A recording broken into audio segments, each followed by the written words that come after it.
자, 65페이지를 보겠습니다. 부담부 증여 이렇게 돼 있죠. 부담부 증여. 자, 이제 부담부 증여는 이렇게 양도세에서 우리가 배웠었고요. 그죠? 예, 되게 이제 많이 나오는 개념이라 볼 수 있습니다. 근데 이거는 이제 보시면 부담부 증여. 이게 이제 양도세 배울 때 이렇게 배웠죠. 우리가 이렇게 양도세 할 때 요게 10억짜리 건물이 있는데 갑이 을한테 뭘 해준다? 증여를 해준다. 근데 조건부로 해준다는 거죠. 여기에 저당권 3억이 설정돼 있는데 어떻게 하라고요? 이 3억을 을 네가 내 대신 뭐 해라? 부담해라. 떠안아라. 그럼 조건부로 내가 너한테 10억짜리를 그냥 주겠다. 이게 부담부 증여 뜻이라겠죠. 자, 그러면 이때 얘를 이제 우리가 증여자라 하고, 그죠? 증여자라 하고, 얘를 뭐 당연히 수중자라 합니다. 수중자라 한다. 그런 얘기예요. 수중자. 이렇게 돼 있다. 자, 그러면 이 10억짜리 건물은 증여자인 갑의 건물인데 갑이 을한테 10억 전체를 증여를 해준 거죠.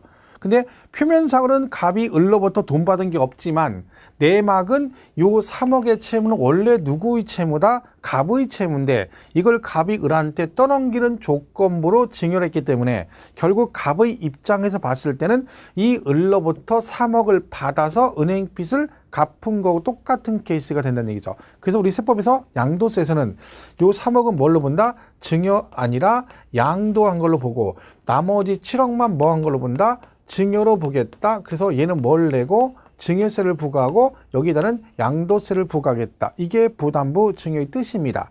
해서 우리가 양도세를 과세할 때 이 세금 부과를 어떻게 한다 했어요? 요때 증여세는 누가 낸다? 갑과 을 중에 누가 낸다? 이거 물으면 계속 헤매는데 사람이 매일 괜히 얘기해요. 사람은 양심이라는 게 있어요. 양심이라는 게. 그죠? 10억짜리를 공짜로 받았으면 세금은 지가 내줘야지. 그래서 을이 내는 거예요. 을이. 그죠? 그리고 양도세 누가 내요? 갑이 양도세를 낸다. 이런 얘기입니다. 이게 부담부 증여의 뜻입니다. 그러면 이거는 이제 양도세에서 이거 또 나오죠. 근데 이거는 양도세에서 이게 누가 얼마에 대해서 어떤 세금 납세 의무치냐를 잘 정의를 하시면 되고요. 거기다가 지금 취득세는 뭐냐면 이렇게 부담부 증여를 했다는 뜻이에요. 그러면 얘 있죠. 얘. 이 을은 수증자는 뭘 내야 돼요? 취득세를 내야 되잖아요. 이때 그러면 취득세를 어떻게 낼 것이냐는 거 어떻게. 왜냐면 주는 애가 전체를 증여했다든가 아니면 전체를 매매를 했다든가 그러면 증여냐 유상이냐 해서 세율을 적용하면 되는데 문제는 얘는요. 이만큼은 증여한 걸로 보고 이만큼은 양도한 걸로 본대요. 그러면 취득세는 얘는 어떤 식으로 취득한 거로 볼 것이냐 그 얘기인데 이건 간단하죠. 따라가면 돼요. 따라가. 그대로. 그죠? 자, 주는 애가 부담부 증여에서 그 채무액 이거죠? 채무액에 상당하는 부분은 주는 애가 뭘 했대요? 양도했대잖아. 주는 사람이 유상으로 이전했대잖아요. 그러면 받는 애는 뭐예요? 주는 애가 유상 이전이니까 당연히 받는 애는 유상으로 취득한 거죠. 주는 사람이 돈 받고 팔았다는데 받은 사람은 난 돈 받은 적이 없다? 돈 준 적이 없다? 그럼 말이 안 되는 거지. 그죠? 그러니까 당연히 같이 가는 거지. 그러면 채무액을 제외한 나머지 부분은 주는 애가 뭘 했대요? 증여했대잖아. 공짜로 줬대잖아. 그럼 받는 애도 뭐야? 당연히 공짜로 취득한 거로 보겠다 해서 무상 이렇게 되는 거죠. 이거는요. 얘가 취득세에서 자주 나왔거든요. 근데 이거만 따로 외우면 양도세하고 그냥 따로 외우면 헷갈릴 수 있잖아요. 근데 그럴 필요가 없는 게 어차피 양도세도 이게 되게 많이 나오고 우리가 기본적으로 알고 갈 내용이잖아요. 그럼 얘를 숙지하면 얘랑 같이 묶어서 같이 기억하면 얘는 특별하게 틀릴 것이 없는 거지. 을은. 취득세는. 그죠? 왜? 채무부담으로 주는 애가 유상이니까 받는 애도 유상이고 주는 애가 나머지 증여로 보니까 받는 애도 무상으로 본다라고 정리하시면 됩니다. 간단하죠? 그런데 얘네 둘이 무슨 관계다? 배우자, 직계, 존비속이다. 부부지간이거나 부모자식간이라는 얘기죠. 자, 그럼 이거 아까 금방 했죠. 전 시간에 배우자, 직계, 존비속은 전체를 뭘로 본다? 증여로 본다. 그죠? 증여로. 그러면 주세요. 주는 애가 10억 전체를 증여한 걸로 본대. 그럼 받는 애도 주는 애가 전체 10억을 증여로 보니까 얘도 뭐요? 전체를 다 무상으로 취득한 거로 보겠죠. 똑같이 가면 되는 거야. 별 얘기 아니죠. 그러니까 이 개념을 잘 이해해가지고 대입만 시키면 되는 건데 얘만 딸랑 따로따로 외워버리면 굉장히 어렵다 느낄 수 있죠. 그리고 시험에 또 나온 적이 있고 여러 번 여기에. 그죠? 그런 식으로 정리하시면 되죠. 65페이지 보시면 9번에 부담부 증여의 경우라고 돼 있죠. 증여자의 채무를 인수하는 부담부 증여의 경우에는 그 채무액에 상당하는 부분, 여기서 말하면 3억이죠. 요 3억은 뭘로 본다? 주는 애가 양도, 유상으로 보니까 받는 애도 뭘로 본다고요? 유상으로 취득한 거로 본다. 다만 배우자, 직계, 존비속으로 부담부 증여의 경우는 위 8을 적용한다. 이 8이라는 건 뭐예요? 무상으로 전체를 증여한 걸로 본다 했잖아요. 그죠? 그러니까 얘네 둘이 배우자 직계 존비속이면 전체를 증여로 취득한 걸로 보겠다. 그런 얘기죠. 10번은 뭐냐면 상속 개시 후 협의에 의한 재분할이에요. 자, 이거 뭐냐면 보세요. 상속 개시 후 상속 재산에 대해서 등기 등록 등을 위해서 상속인의 상속분이 확정되어 등기 등이 된 후, 자, 이게 무슨 얘기냐면 이런 얘기입니다.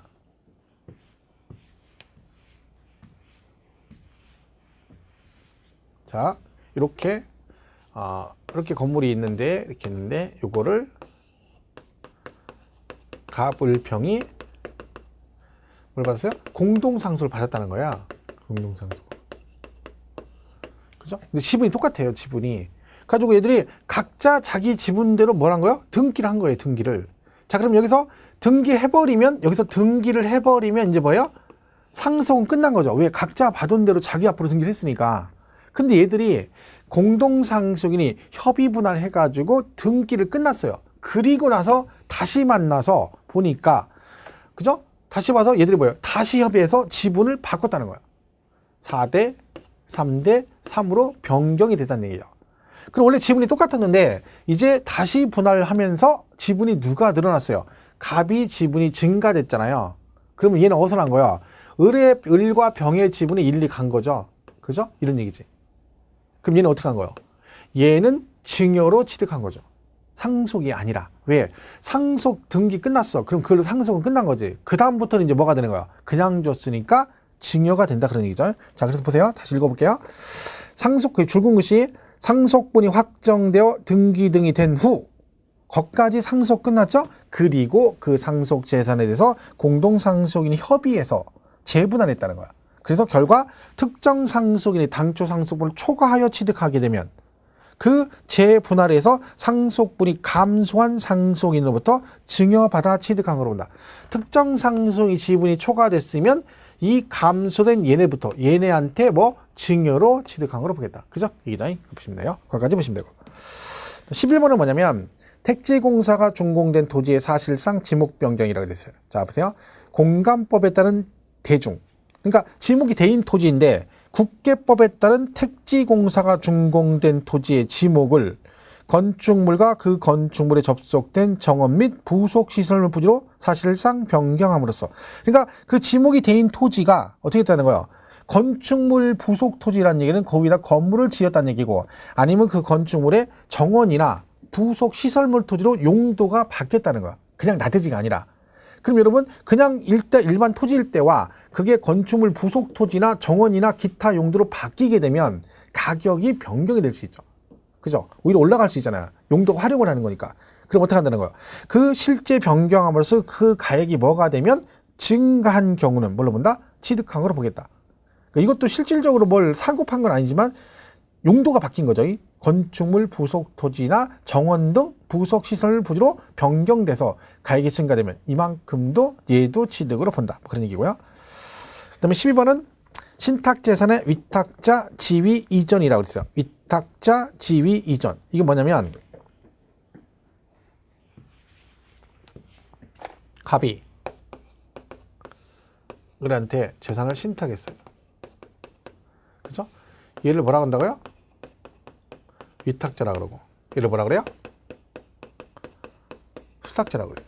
자, 그러면 얘가 A하고 B라는 부동산을 가지고 있다가요, 이걸 얘한테 뭐 했다는 거야? 신탁을 했다는 거야. 그죠? 그럼 이제 원주인은 갑이죠. 근데 등기를 을한테 넘겨서 신탁해서 관리해달라고 맡긴 거죠. 근데 여기서 질문이 뭐냐면 위탁자 지위가 이전됐대요. 위탁자 지위가 이전됐대요. 위탁자 지위가 뭐가 됐다고? 이전돼서 병한테, 이 얘기죠. 자, 이건 그럼 지금 뭐야? 위탁자 지위가 이전됐다는 얘기는 결국 무슨 얘기예요? 을이 병한테 팔았다는 얘기잖아. 그죠? 그죠? 그러면 을이 병한테 팔았다는 얘기예요. 그러면 이 A, B 부동산은 누구 거냐 그런 얘기지. 누구 거야? 병 거겠죠. 왜? 주인이 바뀌었잖아. 어차피 을은 진짜 주인 아니잖아. 얘는 관리만 하는 거잖아요. 그러니까 위탁자 지위가 이전되면 새로운 위탁자 병이 요 신탁 재산을 뭐 한 걸로 본다? 취득한 걸로 보겠다. 당연한 얘기를 하고 있는 거죠. 자, 그래서 그게 그게요. 12번 신탁법 제10조에 따라 신탁 재산에 위탁자 지위 이전이 있는 경우는 새로운 위탁자가 해당 신탁 재산을 취득한 걸로 본다. 그렇죠? 보시면 됩니다. 거기까지 보시면 되고. 그 다음에 과점주주 얘기 나오죠. 이건 앞전에 설명했던 거네요. 그죠? 그래서 거기 66페이지 보시면 과점주주의 주식 취득 그래가지고 비상장 법인의 주식 또는 지분을 취득함으로써 과점주주가 된 때 그 과점주주가 해당 법인 소유의 취득세 과세 대상 자산에 과점 지분에 해당하는 가액을 취득한 거로 간주하여 취득세 납세 의무자가 된다. 근데 가로 안에 뭐라고 돼 있습니까? 법인 설립 시, 언제라고요? 설립 시 발행하는 주식 또는 지분을 취득함으로써 과점 주주가 된 경우는 뭐한다? 제외한다. 그러니까 설립 당시 과점 주주는 과세하지 않는다. 이런 의미가 되는 거죠. 그리고 1번에 뭐가 나왔어요? 최초로 과점 주주가 됐대. 그럼 어떻게 됐어요? 몽땅 취득한 거로 본다 했죠? 그래서 1번에 최초 과점 주주 그래가지고 하나, 둘, 세 번째 줄에 보면 뭐라고 돼? 끝에 법인 주식 등을 모두 취득한 거로 봐야 돼. 전체를 취득으로 간주한다. 그죠? 그 다음에 3번 먼저 보시면 재차 과점주주죠. 재차. 그죠? 과점주주였다, 아니었다, 다시 되면. 보세요. 과점주주였으나 주식 등의 양도, 해당 법인의 증자 등으로 일반 주주가 되었다가 해당 법인의 주식 등을 취득하여 다시 과점주주가 된 경우에는 다시 과점주주가 된 당시에 주식 등의 비율이 그 이전에 과점주주가 된 당시에 주식 등의 비율보다 증가분만을 취득으로 봐 취득세를 부과한다. 그런 얘기죠. 그러니까 그 오른쪽에 그림에 보면 박스에 보면 갑은 55했다가 5% 처분해서 50% 했다가 10% 추가 취득 60이 됐죠. 그리고 55에서 60으로 5% 증가됐으니까 취득으로 간주하는데 과세를 하는데 을은 60했다가 55%가 된 거잖아요. 그러니까 60했다가 50 돼서 50은 과점주가 아니잖아요. 아니었다가 다시 되긴 했는데 어떻게 된 거야? 60했다 50했다 55가 된 거지. 그러면 재차는 맞잖아요. 하지만 이전 과점 추진보다 증가가 안 됐기 때문에 얘는 과세를 안 한다. 이런 뜻이 되겠습니다. 이렇게 보시면 되고. 그 다음에 그 오른 왼쪽에 2번 있죠. 양가로 2번은 약간 헷갈릴 수 있는데 보세요. 이건 뭐냐면 거기 보시면 밑에 박스 한번 볼게요. 박스. 얘는 자 과점주주 70%죠. 그죠? 주식 10% 처분했어요. 그래 얼마예요? 얘는 보세요. 갑이 70이었다. 과점주주죠? 10% 팔았어. 얼마야? 60이에요. 그죠? 다시 5% 취득했어요. 얼마야? 65%예요. 이게 된 거죠. 이때는 과세하느냐는 거지. 자, 이거는 재차가 아니에요. 재차는요, 과점 주주였다가 아니었다가 다시 되는 게 뭐예요? 재차예요. 그 얘는요, 과점 주주고 팔았는데 여전히 과점 주주죠. 그죠? 그리고 또 샀어요. 지분이 늘었어. 이런 거지. 그러면 이제 이미 과점 주주인자가 지분을 추가 취득해서 또 샀어요. 여기서 60%. 과점 주주, 여기도 과점 주주죠? 지분 늘어났죠? 근데 이때 지분이 늘어나면 이때는 과세를 어떻게 한다? 그 이전에 최고 지분. 여기서 최고 지분은 얘가 아니죠. 얘가 최고 지분이잖아. 그죠? 그럼 이때 최고는 70이잖아. 이거보다 증가됐을 때만 과세합니다. 근데 65니까 과세가 안 하는 거지. 왜? 5% 70에서 65가 됐잖아. 이런 과세는 안 하겠다는 거. 그러니까 그 전에 과점 주주가 아니라 그 이전에 최고 지분이에요. 최고 지분. 그죠? 을은 보세요. 을은 어떻게 됐어요? 60이었다가 5% 팔아가지고 55% 됐다가 다시 추가 10%씩 해서 얼마 됐어? 65가 됐어요. 그러면 이때 60했다 55 됐으니까 얘는 과세 안 하겠죠? 지분 줄었으니까. 근데 얘가 다시 또 취득했어요. 과점주주, 과점주주, 과점주주잖아. 다. 그죠? 그럼 이때는 뭐예요? 55에서 65가 됐어요. 그러면 그 전에 과점주주보다 증가됐죠? 65%. 근데 이때는 과세를 어떻게 한다는 거예요? 이게 아니라 그 이전에 최고 지분이 이거잖아요. 60%. 그죠? 그럼 이거의 증가분인 거지. 그건 얼마? 5%. 이 뜻이에요. 결론은 무슨 얘기냐면 재차 과점주주는 이미 과점주주였다가 이게 그 제가 잘 안 하려고 그러는데 이 부분은 잘 안 하는데 안 하려고 그러는데 그냥 하는 거죠. 보세요. 60에다가 그죠? 50에다가 다시 70이 됐어. 이거 하고 자 60 됐다가 55가 됐다가 65가 됐다. 이건 다르다는 거죠. 얘는요 똑같이 과점 주주였죠. 근데 얘는 팔았어요. 팔았는데 얘는 과점 주주가 아니에요. 그죠? 50%니까 얘는 팔았는데도 여전히 과점 주주예요. 그리고 얘는 다시 사가지고 지분이 늘어서 다시 과점 주주가 됐고 얘도 지분이 늘었어요. 근데 얘는 뭐야? 과점 주주인 상태에서 이미 과점 주주인 상태에서 추가로 산 거지. 그래서 65가 된 거야. 그럼 이 차이점 뭐예요? 얘는 과점 주주였다가 아니었다 다시 됐기 때문에 이걸 재차 과점 주주를 하는 거야. 이때는 어떻게 한다? 그 이전의 과점 주주 지분 이거죠. 이거보다 증가분이 과세가 되는데 얘는 과점 주주였다가 여전히 과점 주주고 그 다음에 추가로 지분이 늘어났어. 그러니까 여기는 과세 안 하죠. 왜? 지분이 감소됐으니까. 근데 여기도 과점 주주인데 지분이 늘어났잖아요. 이때는 어떻게 한다고요?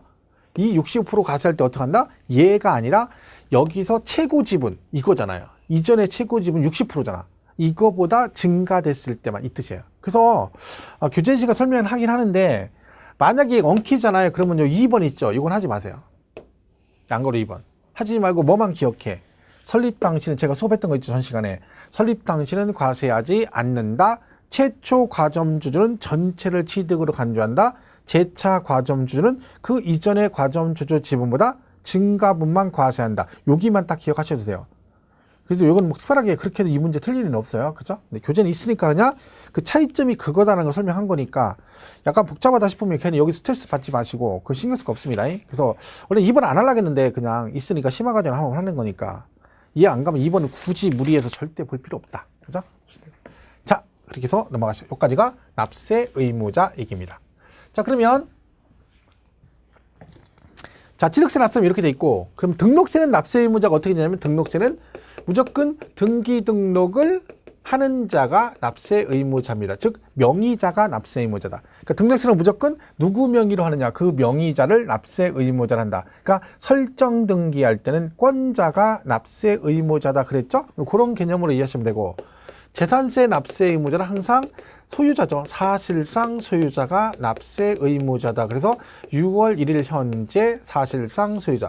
재산세는 납세 의무자 중요하다 그랬죠? 이거 잘 기억하셔야 돼요. 그래서 실제 소유자인데 얘는 뭐라? 변동 사실을 신고를 해줘야 된다. 언제? 과세 기준일로부터 12일 안에 신고해 주면 돼요. 이때 신고하면 실제 소유자가 되고 신고 안 하면 공부상 소유자가 납세 의무자가 된다. 상속을 받았는데 등기도 안 하고 실제 소유자 신고도 안 했으면 주된 상속자 둘 다 동시 중족이 된다 그랬죠? 실제는 종중 재산인데 공부상 개인 명의로 되는 경우 신고하면 종중 안 하면 공부상 소유자. 공유재산일 때는 지분에 따라 지분권자가 납세 의무자인데 지분 표시가 없으면 균등한 거로 본다. 주택의 경우에 토지 건물 소유자가 달라도 이걸 한꺼번에 세금을 계산해서 얘는 뭐한다? 안분한다. 뭘로? 시가 표준액으로 안분해서 나눠서 낸다. 그죠? 그 다음에 국가 등과 연부로 매매 계약을 체결하고 무상으로 쓰게 되면 매수 계약자가 납세 의무자다. 해서 요거는 세 개가 동시 충족이 돼야 된다. 채비지 보류지는 사업 시행자가 내고요. 신탁 재산은 수탁자가 납세 의무자고 소유권에 분쟁이 생겨서 기속이 분명하지 않다 그러면 사용자를 납세 의무자로 하겠다. 종합부동산세 납세 의무자는 각각의 일정 기준 금액을 초과하는 자입니다. 그래서 별도는 80억을 초과하는 자, 종합은 5억을 초과하는 자, 주택은 6억을 초과하는 자가 납세 의무자가 된다. 그렇죠? 이렇게 보시면 되죠. 양도세는 뭐 거주자, 비거주자 개념만 기억하시면 되는 거죠. 저렇게 보시면 되겠죠. 자, 그 다음에 68페이지 5절에 비과세를 보겠습니다. 자, 비과세는 세금을 과세 안 한다는 얘기죠. 취득세 비과세는 뭐 자주 나옵니다. 그 지문이 툭툭 나오는 얘기야. 자, 그래서 1번에 국가 등이라고 돼 있어요. 국가 등은 다 비과세죠. 왜요? 과세권자라고 했잖아. 그러니까 국가나 지방자치단체나 국가지자체 조합은 지방자치단체 조합 등은 뭐다? 다 비과세 해주고 그 다음에 외국 정부나 주한 국제기구도 뭐예요? 취득을 하게 되면 취득세 부과를 안 합니다. 다만 누구는요? 대한민국 정부, 외국 정부는 항상 뭐라 하겠어요? 좋은 말로 하면 상호주의, 있는 그대로 하면 눈에는 눈, 이에는 이 이거죠. 그러니까 우리나라 정부기관의 취득에 대해서 과세하는 외국 정부는 우리도 과세한다. 그게 동그라미 1번에 나와 있고요. 동그라미 2번은 국가, 지자체, 조합의 기속 또는 기부 체납 조건을 취득한대. 어차피 국가에 헌납이 되는 거예요. 그죠? 소속이 국가께 되는 거지. 지자체 것이. 그러니까 내가 취득했지만 국가의 헌납이나 기속 조건을 취득하면 걔는 뭘 해주겠다. 비과세를 해주겠다. 그런 얘기죠. 다만 예외가 있다는 거죠. 박스 안에 1, 2번 있죠. 그런 경우는 비과세 안 해준대요. 여러분 이거는 외울 것도 없는 게 기본 상식적이냐. 딱 읽어도 안 해주게 생겼어요. 그죠? 1번. 국가 등의 기속 등의 조건을 이행하지 않고 타인에게 매각 증여했대. 아니 국가에다 기속을 해야지 해주는데 안 하고 팔아먹었다는데 비과세 없고요. 그 다음에 기속을 이행하지 않는 거로 조건이 변경됐대. 당연히 기속을 할 때만 해주니까 변경되면 당연히 안 주겠죠. 이걸 맞는 것 자체가 웃긴 거죠. 2번. 국가 등의 기속 등의 반대급부로 국가 등이 소유하고 있는 부동산 및 사회 기반시설을 무상으로 양해받거나, 그러니까 여러분이 기속을 시켰는데 그걸 그냥 준 게 아니라 그걸 해주는 대신 국가 소유의 부동산 등을 내 공짜로 받았다는 거야. 대가 받은 거죠. 걔는 비과세 안 주겠다는 거야. 그리고 기부 체납 대상물의 무상 사용권을 제공받았대. 내가 그거를 기부 체납하는데 대신 조건이 뭐 앞으로 5년, 10년 동안 얘를 공짜로 쓴 다음에 그 다음에 주겠다. 이건 안 된다는 거지. 기부 체납해놓고 자기가 공짜로서 일정 기간 그런 조건을 받으면 비과세를 안 해준다. 이기죠. 신탁재산 나오죠? 신탁재산은 뭐 기억하시라 했어? 탁탁탁 기억을 했죠. 탁탁탁. 얘를 뭐라 한다 했어요? 위탁자.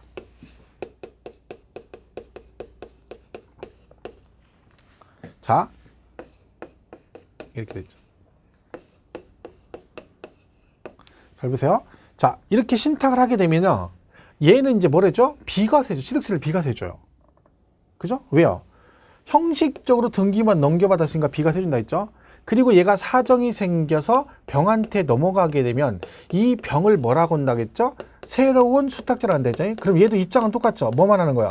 관리만 하는 거죠. 그럼 얘도 뭐 해줘? 비과세 줍니다. 신탁이 끝났어. 기간이 해지가 됐어요. 끝났어. 그러면 다시 원위치해야 되죠. 돌려주는 거죠. 그럼 얘는 지껏 찾아오는 거니까 얘도 뭘 해주겠다? 비과세를 해주겠다. 그래서 우리가 이거 뭘 기억하랬어요? 탁탁탁 이랬잖아. 탁탁탁. 그죠? 신탁 재산은 위탁자, 수탁자, 수탁자, 신수탁자, 수탁자, 위탁자. 탁탁탁탁탁탁이 비과세 했죠. 그러면 수탁자로부터 수익자, 수익자, 정수익자, 그럼 수익자, 탁익 얘는 내야 된다는 거지. 그죠? 그러니까 탁탁탁 기억하시라 했죠. 그래서 얘는 신탁 재산은 탁탁이 비과세다. 자, 그럼 보세요. 얘는 취득, 그러면요. 신탁 재산은 지금 취득세는 뭘 하고 비과세를 하네요. 그죠? 비과세. 그러면 갖고 계시면 뭐가 나오겠어요? 그쵸? 재산세가 나오겠죠.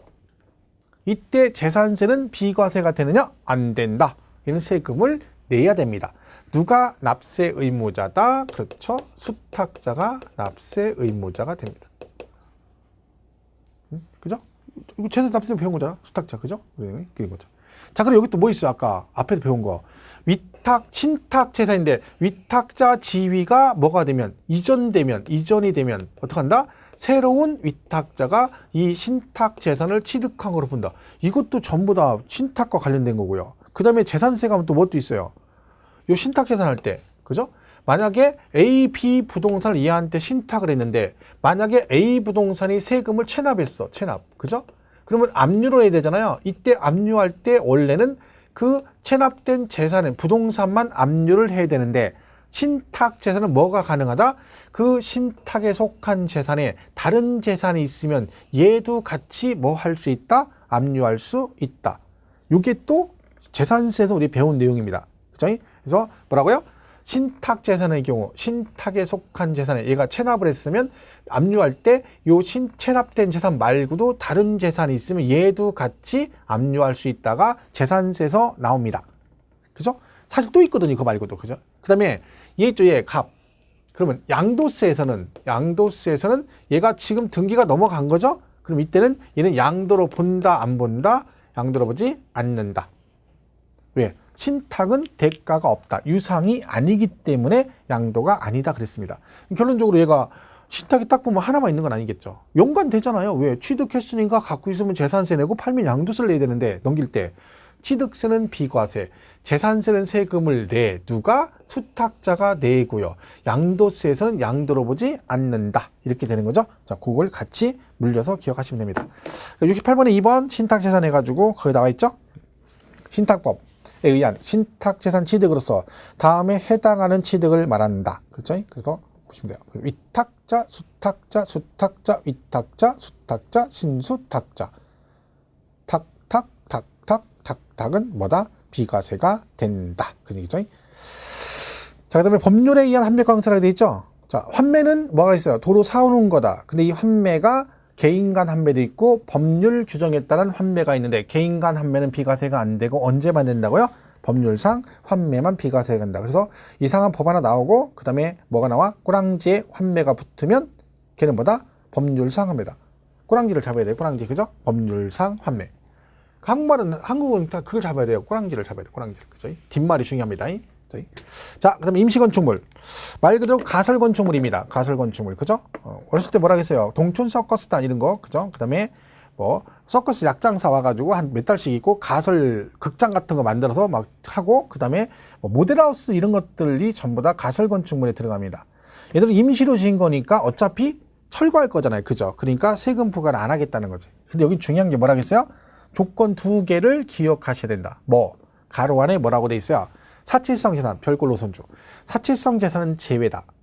그러니까 사치성 재산은 비과세 안 해주겠다는 얘기죠. 그리고 존속기간이 1년을 초과하지 않아야 된다.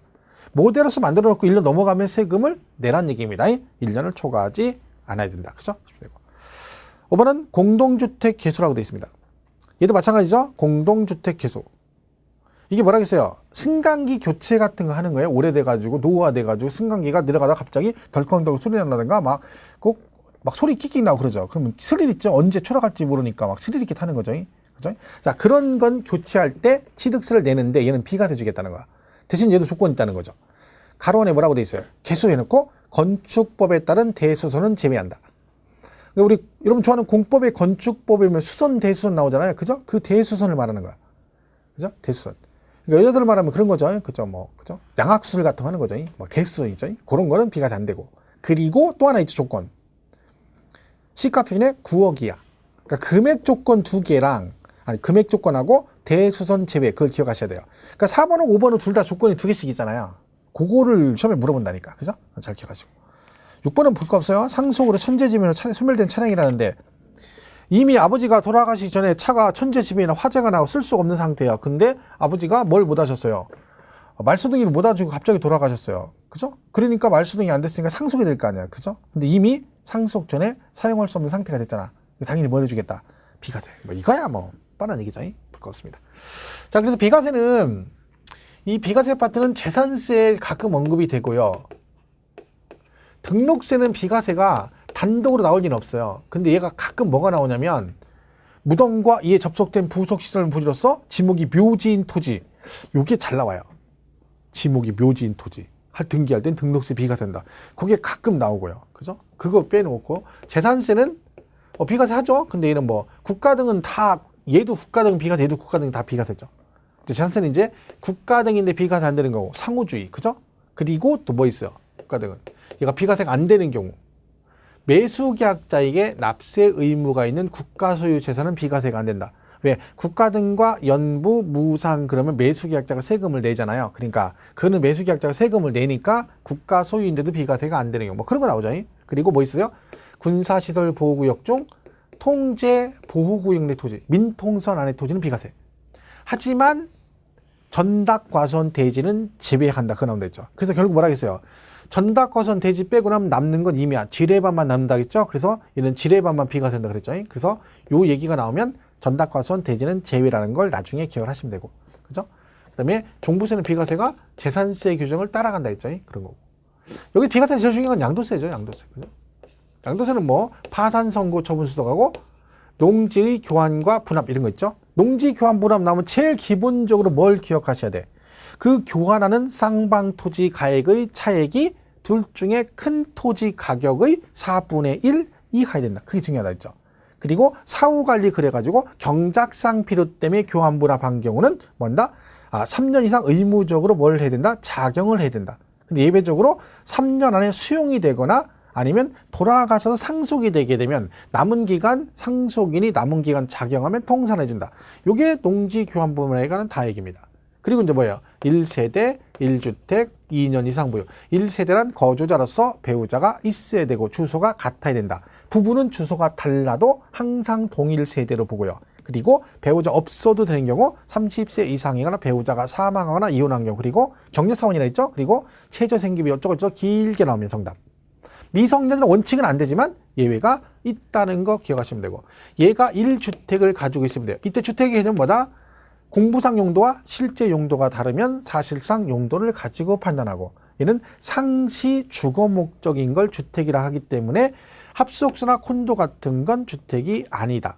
그죠? 그래서 이 주택 얘기가 나옵니다. 그리고 부속 토지 비과세. 토지는 뭐다?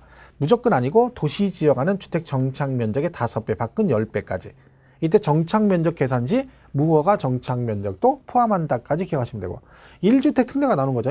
일시적 1주택. 그래서 집이 하나인데 1년 지난 다음에 집을 사고 3년 안에 팔면 얘는 뭐한다? 1세대 1주택으로 모아서 비과세 규정을 뭐 준용한다, 적용한다. 비과세가 아니라 그죠? 그런 게 가장 기본적인 거고. 그 다음에 상속받으면 일반 주택을 기간 제한 없이 팔면 1주택으로 본다. 동거봉양은 10년 이내, 혼인은 5년 이내 아무거나 먼저 파는 주택. 뭐 이런 것들이 있었죠. 그 나중에 보시면 되고요. 그다음에 2년 이상 보유에 2년 거주. 조정 대상 지역은 2년 거주까지 하셔야 됩니다. 그죠? 이때 보유 기간에 관계없이 비과세 되는 경우, 그래서 뭐 건설 임대주택은 5년 이상 거주하면 되고 수용은 무조건 보유 거주 관계없이 비과세 주고 외국으로 이민 가거나 1년 이상 장기간 출국하는 경우도 무조건 비과세인데 못 팔고 나가면 출국일로부터 2년 이내 파는 경우만 그죠? 비과세 주겠다. 그리고 1년 이상 거주, 치약상 형편, 유추종 제외, 질병치료, 근무상 형편, 그리고 학교폭력 등으로 1년 이상 거주한 주택을 양도하고 어디로 이사 가야 돼요? 타시군으로 가면 비과세 해주겠다. 이런 것들이 각 세목별로 비과세 관한 얘기들이다. 이렇게 정리하시면 되겠죠? 자, 그 다음에 6절에 69페이지 취득 시기가 나옵니다. 얘는 언제 샀냐는 얘기죠. 왜 그런다 했어요? 신고 납부 기한 때문에 그런다 했죠. 얘가 취득일로부터 60일 이내에 신고 납부를 해야 되는데 이 취득일로부터 60일 지나면 가산세가 나오기 때문에 우리가 취득의 형태에 따라서 언제를 취득일로 볼 것인가를 정해주는 걸 뭐라고 한다? 취득일 그럽니다. 그래서 취득일로부터 60일. 이거를 법으로 정해주겠다는 얘기죠. 해서 이제 제일 먼저 나오는 게 뭐예요? 매매 등 유상승계 취득의 경우 이렇게 돼 있죠. 얘는 어떻게 됐어요? 두 개 있다 했죠? 실제 잔금 지급일. 그죠? 사실상 잔금 지급일. 이게 있고 또 뭐 있다고요? 계약상 잔금 지급일. 이렇게 두 개 나눠졌죠. 계약상 잔금 지급일. 이렇게 두 개 나눠진다. 그치? 그래서 요거는 누가 봐도 이 금액으로 샀다는 게 객관적으로 인정되는 경우. 그러니까 아무나 해주는 건 아니죠. 누가 봐도 객관적으로 인정되는 경우. 이 경우만 실제 잔금 지급일로 간다. 5개 있다겠는데 이게 뭘까요? 그쵸? 국수 공판장. 국수를 어디 가서 샀다고요? 공판장에 가서 샀다 그랬죠? 국수 공판장. 국이 뭐라고요? 무슨 국이라고요? 콩나물국, 미역국, 무슨 국? 국가 지자체 조합이에요. 그죠? 계속 말씀드리지만 국가만 외우고 아직도 그런 거 있어요. 국가만 외우고 지방자치단체 그러니까 몰라. 국만 외운 거예요. 그러면 안 된다고 했잖아요. 정확하게 그 국이 뭔지를 알아야 된다 했잖아. 어설프게 알면 안 된다니까. 어설프게 알면 안 된다니까. 정확하게 기억하는 게 중요하다. 올해는 가지만 명확한 게 더 중요합니다. 그렇기 때문에 그걸 정확히 기억하시고 국가 지자체 조합으로부터 취득. 수는 뭘 하겠어요? 외국으로부터 수입에 의한 취득. 공매, 경매, 판결문 그리고 얘는 뭐라 했어요? 법인 장부로 입증이라 했죠. 이때 판결문 난 뭐 기억하시라 했어? 화해, 인락, 포기, 자백간주는 제외다. 그러니까 얘네들은 이걸로 안 가겠다. 그럼 제외면 걔는 이걸로 간다는 얘기지. 그죠? 그러면 얘는 뭐예요? 계약서에 있는 잔금 날짜. 그러니까 결론은 무슨 얘기예요? 국수공판장 빼고는 다 뭘로 간다는 거야? 이걸로 간다는 거예요. 계약상 잔금 지급일로 가겠다 그런 뜻. 그래서 개인간 거래는 이걸로 가는 거야. 근데 계약서로 가려고 했는데 계약서의 잔금 날짜가 명확하지가 않아. 그럼 어떡한다? 계약일로부터 60일이 경과되는 날을 취득일로 보겠다. 이렇게 돼 있습니다. 이게 기본 개념이에요. 여기서 조심할 것은 얘네 둘이 서로 관계가 없다는 거지. 그죠? 그런 얘기죠. 그러니까 이렇게 돼 있다. 그럼 얘 얘기했죠. 얘는 무슨 뜻이에요? 이날을 취득일로 본다는 얘기죠. 근데 얘가 만약에 이렇게 하면 돈은 이날 주기로 약속하고 실제 돈은 27일 줬다. 그럼 얘는 취득일이 언제라겠어요? 이날로 간다겠죠. 이날. 땡겨줬어. 그럼 언제가 취득일이다? 23일이다. 25일이다. 25일. 그 이런 분 있어요. 여기는 돈을 늦게 줬으니까 이날로 가는데 여기는 미리 땡겨줬잖아. 미리 줬잖아. 내가 돈을 미리 줬으니까 이때부터 내 거니까 이날을 취득일로 본다. 그러면 안 된다는 거야. 계약성 잔금 날짜는 얘랑 관계없다는 얘기예요. 무조건 이걸로 간다는 뜻이고, 얘네들은 무슨 뜻이? 얘네들은 이 5개는 계약서의 잔금 날짜 상관없이 이날 돈 주면 이날이 취득일이고 이날 주면 이날을 취득일로 보겠다, 이런 뜻입니다. 그 관계를 잘 기억하셔야 돼. 거기다가 등기가 나와. 등기. 이렇게 됐어. 그럼 만약에요, 개인 간 거래일 때는 이날이 취득일이잖아요. 그죠? 근데 등기가 이날이야. 그럼 언제 가격? 이날을 취득일로 봅니다. 그죠? 근데 등기를 이날 했어. 24일날. 그러면 등기 24일하고 계약서 상도 25일이에요. 그럼 언제야? 등기신 날. 얘는 둘 중에 빠른 날에 있죠. 둘 중에 빠른 날. 그죠? 그럼 예를 들면 얘는 어떻게 해? 얘네들은 이날이 실제 잔금 지급일이죠. 등기를 24일날 했어. 그럼 언제야? 이날이죠. 빠른 날. 이때는요, 이날이 원래 취득일인데 등기를 26일 했어. 그때 언제 빨라? 얘가 빠르죠. 그러니까 이거든 일단은 여기에 해당되면 이걸로 가면 되고, 실제 잔금질 아닌 건 계약서로 가면 되는데, 만약에 둘 다 뭐가 나오면 중간에 등기 날짜가 같이 나오면 어떻게 해라? 두 개 비교해서 언제 둘 중에 빠른 날로 간다, 여기까지 가셔야 된다, 그런 얘기죠. 자, 그러면 그대가 67페이지, 69페이지, 70페이지 나오죠. 70페이지. 유상승계 취득 1번 실제 잔금 지급일, 그래가지고 국수 공판장 이렇게 나왔네요. 그죠? 동그라미 4번에 화해, 포기, 인락 또는 자백간주는 제외다. 걔는 아니다. 그런 거고, 양가로 2번 계약상 잔금 지급일 기준이라고 돼 있죠. 위 일에 해당하지 아니하는 유상승계 취득의 경우는 그 계약상 잔금 지급일 하고, 가로 안에 계약상 잔금 지급일이 명시되지 않으면 어떻게 한다고요? 계약일로부터 60일이 경과한 날을 취득일로 보겠다. 다만 해당 취득 물건을 등기 등록하지 아니하고 다음의 어느 하나에 해당하는 서류에서 계약이 해제된 사실이 입증되는 경우에는 취득한 것으로 보지 않는다. 여러분, 계약을 했는데 중간에 계약이 해제가 될 수도 있잖아요. 그러면 취득을 안 한 걸로 보겠다는 거야. 근데 문제는 말로만 우리 둘이 안 했다 이게 아니라, 나중에 문제가 생기면 입증을 해야 돼. 입증을. 계약 해제된 걸. 그래야 취득세를 안 낸다는 얘기잖아요. 근데 그 입증을 하는데 뭘 가지고 하라는 얘기야? 그 밑에 있는 동그라미 1, 2, 3, 4 4가지로 구분하면 그 얘기죠. 자, 1번 뭐예요? 화해조서, 인락조서. 화해조서나 인락조서나 2번의 공정증서 등으로 계약이 해제된 게 입증되면 취득을 안 한 걸로 보게 돼요. 자, 여러분, 공정증서는 공증받는 거잖아요. 그죠? 예를 들면 여러분이 매매 당사자가 가가지고 계약이 해제가 됐는데 지네 둘이만 하면 나중에 인정 안 해주거든. 그러니까 어디를 간다는 거야? 공증받으러 가서 공증을 받았다는 거야. 그러면 인정해주겠다는 거지. 그리고 화해조서, 인락조서는 재판을 했는데 확정 판기 나기 전에 재판전 화해를 해가지고 걔네 당사자가 화해했다는 거야. 그래서 그걸 가지고 화해 조서를 꾸몄다는 거지. 그렇게 입증되면 취득을 안 한 걸로 보게 돼요. 그죠? 그 다음에 3번은요. 행정안전부령이 정하는 바 따라 계약 해제 신고서. 이제 뭐야, 이거는 당사자끼리 계약이 해제가 해가지고 합의해서 해제했죠. 그러면 그 해제 신고서를 제출하면, 둘이 협의해서, 그러면 공증 같은 거 안 받아도 취득을 안 한 걸로 보겠다. 그죠? 그런 얘기고. 마지막, 부동산 거래 신고 관련 법령에 따른 부동산 거래 해제 등 신고서. 그러니까 두 개 다 마찬가지. 해제 신고서죠. 해제 신고. 하나는 행정안전부령이 정하는 거고, 밑에 건 부동산 거래 신고하는 법률에 따라 해제 신고서를 제출하면 된다는 거죠. 자, 근데 중요한 건 뭐다? 전부 다 아무 때나 제출하면 안 된다는 거야. 날짜가 있어요. 어떻게? 취득일로부터 전부 다 며칠? 60일 이내에. 그죠? 60일 이내. 그죠? 60일 이내에 공증받거나 해제된 걸 입증이 되었을 때만 취득을 안 한 걸로 보겠다. 그러니까 만약에 여러분이 공증을 받았는데 취득 후 60일 지난 다음에 그 다음에 우리 둘이 계약 해지했다고 공증을 받았어. 인정 안 하는 거지. 날짜는 다 60일이잖아. 60일. 그죠? 이제는 그 세법의 취득세에서요. 날짜 나오는 건 다 60일이라고 보는데요. 30일 거의 없어요. 다 30일짜리가 다 개정돼가지고 60일로 바뀌었어. 그러니까 얘도 뭐야?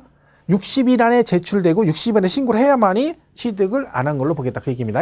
자, 근데요. 이게 이제 시험에 한번 나왔었거든요. 최근에. 근데 이게 문제가 나오는데 정답이 뭐였냐면 그 다시 올라가 보세요. 동그라미 1번 바로 위에. 그렇죠? 계약상 잔금 지급일 기준하고 두 번째 다만 나오죠. 다만. 찾으셨나요? 다만 해당 취득 물건을 그 다음 뭐라고 돼 있어요? 등기 등록하지 아니하고. 이게 중요해요. 그러니까 내가 계약 해제가 됐는데 등기를 안 한 상태에서 계약이 해제된 걸 아래에 있는 네 가지로 입증을 하면 취득을 안 한 걸로 보겠다는 얘기야. 이 말은 전제 조건이 만약에 취득 후 등기를 했어. 하면 무조건 취득한 걸로 보겠다는 거지. 그러니까 등기해버렸으면 입증할 필요가 없어요. 그냥 무조건 취득세를 내라는 얘기야. 무슨 말인지 이해가시죠? 그러니까 전제 조건이 중요한 거야. 등기 등록하지 아니하고. 자, 가장 최근에 시험에 나왔던 게 요걸 가지고 정답으로 됐습니다. 그러니까 취득 후 등기한 후 이렇게 내버려. 취득 후 등기를 한 후 취득일로부터 60일 안에 아래에 있는 서류로 계약이 해제된 게 입증되면 취득한 거로 보지 않나. 땡, 틀립니다. 왜요? 뭘 했다고요? 이미 등기를 했어. 그럼 뭐야? 무조건 취득한 거로 보겠다. 그런 얘기죠. 그러니까 뭘 꼭 같이 기억하셔야 되는데 여기는 등기 등록하지 아니하고를 혹시 문제가 나오면 조심을 해야 됩니다.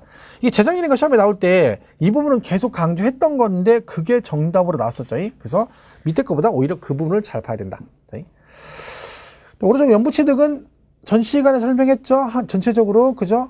1년에 한 번씩 돈을 주는 조건으로 취득하면 걔는 취득일이 언제다? 연부금 지급일인데 언제? 사실상 연부금 지급입니다. 사실상 연부금 지급. 근데 가로 안에 뭐라고 돼 있어요? 취득가의 총액이 50만 원 이하는 제외. 왜요? 조건이 있었다 했죠? 얘는 50만 원 초과해야 된다 그랬잖아. 왜요? 50만 원 이하면 뭐가 되니까? 면세점이 적용되니까 취득 자체가 성립이 안 되기 때문에 50만 원 이하는 제외라고 돼 있고요. 보충학습에 보시면 연부취득은 1번에 최소 계약 기간이 몇 년 이상이 된다? 2년 이상. 왜 그런다 했어요? 얘도 분할이니까 최소 2번 이상은 나눠줘야 분할이 성립이 되니까 1년에 한 번씩 돈을 주니까 최소 계약 기간은 몇 년? 2년이다. 그런 얘기고. 그 다음에 2번 있죠? 연부취득 중인 과세 물건을 마지막 연부금 지급일 전에 계약을 해지한 때는 취득한 거로 보지 않는다. 계약이 해지가 됐어. 그죠? 그래서 이미 납부한 취득세는 뭐 한다? 환급해야 된다. 환급해준다 했죠? 왜? 취득세는 취득 안 하면 안 내는 거라 했잖아. 계약 해됐으니까 취득 안 한 거지. 안 했는데 세금 냈으니까 걔는 뭘 해줘야 돼? 환급을 해줘야 된다. 그 얘기죠? 그리고 양가로 4번에 등기일 또는 등록일 기준. 1번 실제 잔금 지급일, 계약상 잔금 지급일, 사실상 잔금 지급일 전에 등기했대. 그 전에 등기했다는 등기가 빠르다는 얘기잖아요. 그죠? 그럼 언제야? 등기시날이지, 등기시날. 당연히 등기가 빠르니까. 그죠? 그리고 민법상 재산분할 인한 취득은 등기일에 취득한 거다.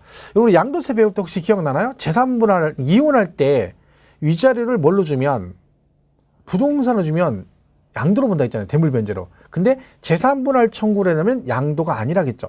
자, 그러면 재산분할로 자기 재산을 와이프한테 줬어요. 그럼 양도세를 안 내요? 하지만 그 받는 부인은 본인 앞으로 뭘 해야 돼? 등기를 해야지, 등기. 그럼 뭘 해야 돼? 취득세는 내야 됩니다.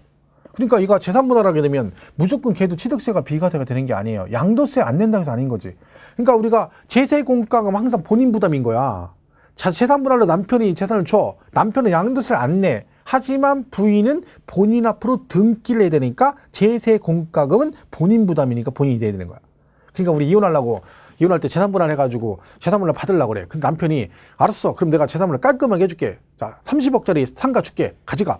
근데 못 가져가. 왜? 등기를 해가야 되는데 취득세가 없어. 제세공과금이 없어. 그럼 등기를 못 해가. 그럴 수도 있어. 항상 그래서 비상금이 있어야 되는 거야. 비상금이. 어떻게 될지 사람 이름 모르거든요. 그죠? 자, 그래서 재산분할 취득은 등기일에 취득한 거로 본다. 그죠? 이렇게 보시면 되겠죠? 자, 여기까지 하고 잠깐 쉬었다가 이번에 무상승계 취득 있죠? 여기부터 이어서 가도록 하겠습니다.